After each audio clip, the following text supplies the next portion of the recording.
প্রচণ্ড ক্লান্ত আর মনটাও খুব একটা ভালো নেই। আর বাড়ির ভিতরে প্রচণ্ড পরিমাণে গরম করছিল। সেই জন্য এই বিকালবেলা গেটটা খুলে একটুখানি বসলাম বাইরের একটু হাওয়া বাতাস পাওয়ার জন্য। সাথে ভাবলাম মনটাও হয়তো একটু ভালো লাগবে। নমস্কার বন্ধুরা, গুড ইভিনিং। কেমন আছেন আপনারা সবাই? আশা করছি আপনারা সবাই ভালো আছেন। আপনাদের ভালোবাসায় আমার পরিবারও সবাই খুব ভালো আছে। আর এস ফ্যামিলি সুন্দর আরও একটি ব্লগে আপনাদের সকলকে অনেক অনেক স্বাগত আর ভালোবাসা জানিয়ে আজকের ব্লগটি এখান থেকে শুরু করলাম। আশা করছি প্রতিদিনের মতো আজকের ব্লগটিও আপনাদের ভালো লাগবে। চলুন তাহলে সাথে থাকুন, পাশে থাকুন, ব্লগটি দেখতে থাকুন।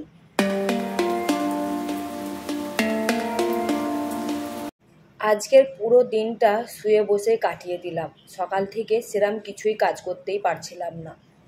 বাইরে বসেছিলাম ঠিকই, দেখলাম হাওয়া বাতাস বাইরেতেও সেরকম খুব একটা নেই।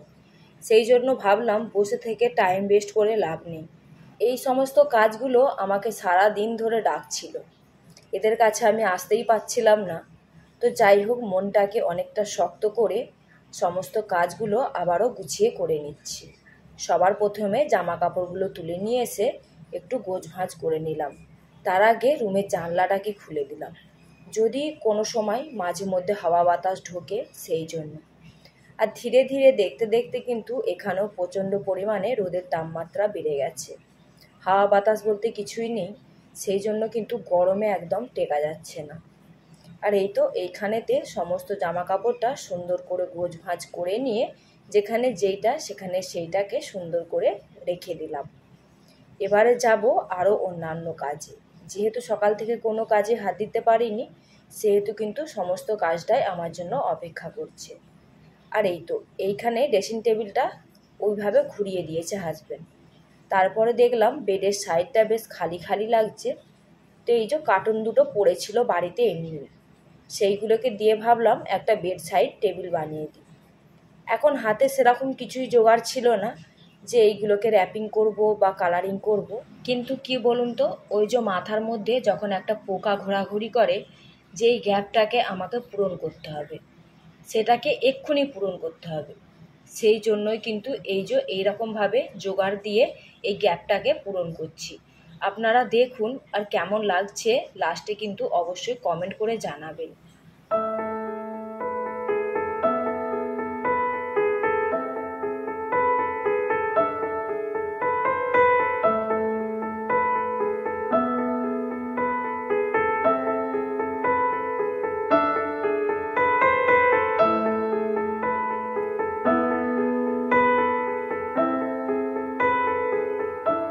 আর এই যে দেখুন, মোটামুটি বেডসাইড টেবিলটা এইরকমভাবে বানিয়ে নিলাম।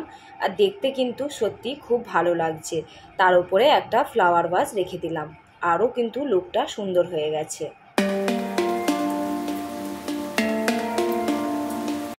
ওই রুমটাকে সুন্দর করে গুছিয়ে বাগিয়ে নিয়ে তারপরে চলে আসলাম এই রুমে। এই রুমের বিছানাটাতে যেহেতু দুপুরবেলা শোয়া হয়েছিল, সেই জন্য কিন্তু বেশ অগোছালো হয়েছিল। আর মেয়েরা কিন্তু এখন বাইরে খেলতে গেছে, যেহেতু এখন বিকালের সময় হয়ে গেছে, সেই জন্য ওদেরকে একটুখানি করে বাইরে বের করে দিই। তার কারণ কি বলুন তো, সারাটা দিন তো ওই বাড়ির মধ্যেই থাকা, আর নিজেকেই যখন কোনো কোনো সময় ভালো লাগে না, তো ওরা তো বাচ্চা মানুষ, সেই জন্য ওদেরকে জোর করেই এক প্রকার পাঠালাম, যা বাইরে যেয়ে একটুখানি খেলে আয়। আজকাল বাচ্চাদের কি জানেন তো বন্ধুরা, বাড়ির বাইরে বেরোতেই চায় না। যতটুকু টাইম খালি পায় ওরা ভাবে একটুখানি টিভি দেখে নিই বা একটুখানি ফোন নিয়ে ঘাটাঘাটি করি। খেলা জিনিসটা যে কি ওদের জীবন থেকে ধীরে ধীরে মুছেই যাচ্ছে। সেই জন্য আমাদেরকে, বাবা মাদেরকেই কিন্তু একটু জোর করে, একটু জেদ করে ওদেরকে বাইরে বের করতে হবে।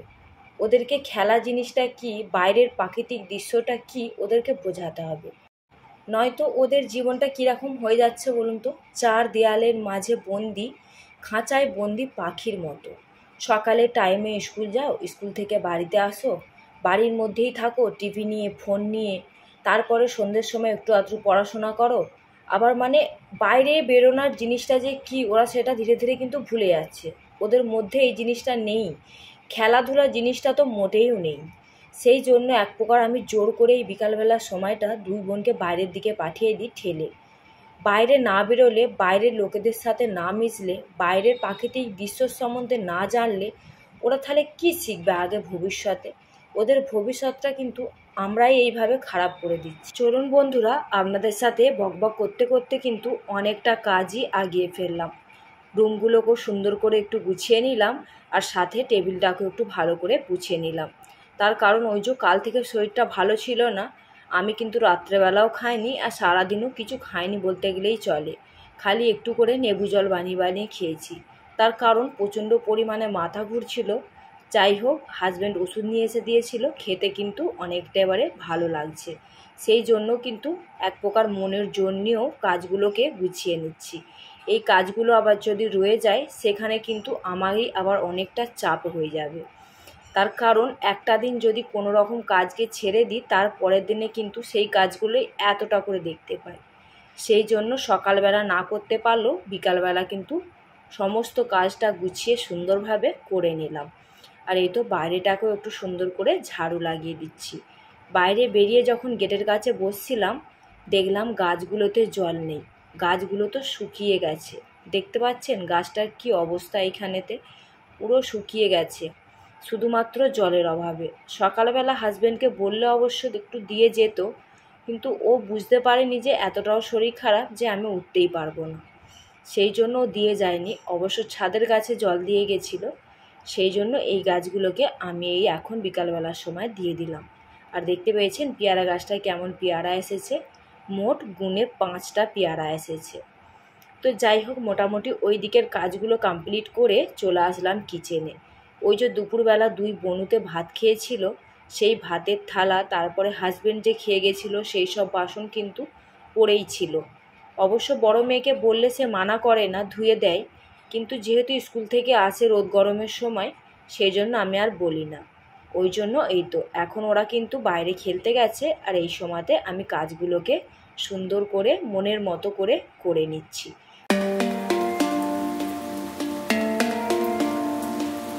দেখবেন বন্ধুরা, আমরা যদি বাড়ির কাজগুলোকে রুটিন মাফিক করে নিই না, তাহলে কিন্তু সমস্ত কাজকে গুছিয়ে করতে মাত্র 1 থেকে 1.5 ঘন্টা সময় লাগে।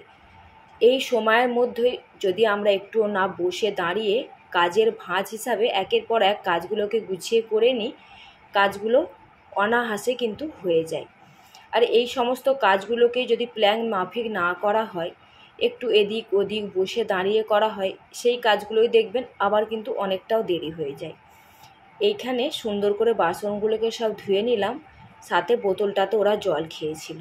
দুপুরবেলা বোতলটা টেবিলেই পড়েছিল, বোতলটাকে সুন্দর করে ধুয়ে জল ভরে রেখে দিলাম। এত পরিমাণে গরম পড়েছে, ভাবলাম বেলাবেলি রান্নাটা করে ফেলি। রান্না করতে এসে দেখি হাঁড়িতে অনেকগুলো ভাত আছে। অবশ্য সকালে ভাতটা হাজব্যান্ডই করে দিয়ে গেছিল। মেয়েরা যতটুকু খেয়েছিল, আর দেখলেন ওই মাপটা কিন্তু আমার মাপ। আমার মাপের ভাতটা যে আমি খাইনি সেটাই কিন্তু রয়ে গেছিলো। আর যেহেতু বেলা গড়িয়ে সন্ধে হয়ে এলো, সেই জন্য কিন্তু ভাতটা একটু কেমন হয়ে গেছে।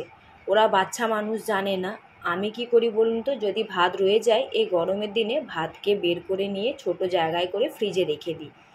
আর ও তো এখন ছোট বয়স, অত শত বোঝে না, আর আমি যে বলে দেব সেটা আমার আর মনে ছিল না। তো যাই হোক, ওই ভাতগুলোকে বাইরে দিয়ে দেবো, গরুতে বা কুকুরে খেয়ে নেবে।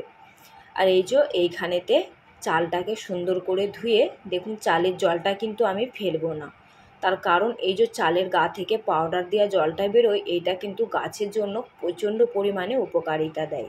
সেই জন্য চালটাকে ধুয়ে জামবাটিতেই এইভাবে স্টোর করে রেখে দিলাম জলটা। আজকে আর দেবো না, যেহেতু গাছে জল দেওয়া হয়ে গেছে, তারপরে প্রায় সন্ধে হয়ে এসছে, সেই জন্য আজকে আর দেবো না, রেখে দেবো, কাল সকালে দিয়ে দেবো। ওইদিকে দেখুন ভাতটা বসিয়ে দিলাম, আর সাথে করে একটুখানি চাও খেয়ে নিচ্ছি। তার কারণ একটুখানি মার্কেটের দিকে যাওয়ার আছে। চলুন তাহলে চাটা খেয়ে নিই। মার্কেটে গিয়েছিলাম, বিশেষ কিছু একটা দরকারই ছিল। সেই দরকারটা আমি ছাড়া হতো না। শরীরটা ভালো নেই, কিন্তু তবুও ছুটতে হয়েছিল সেই দরকারি কাজটা সেরে নেওয়ার জন্য। আসার পথে বাচ্চাদের জন্য এই যে একটুখানি পাপড়ি চাট আর একটুখানি চাউমিন নিয়ে আসলাম। পাপড়ি চাটটা খাবে রীতিশা, আর চাউমিন খাবে শ্বেতামা।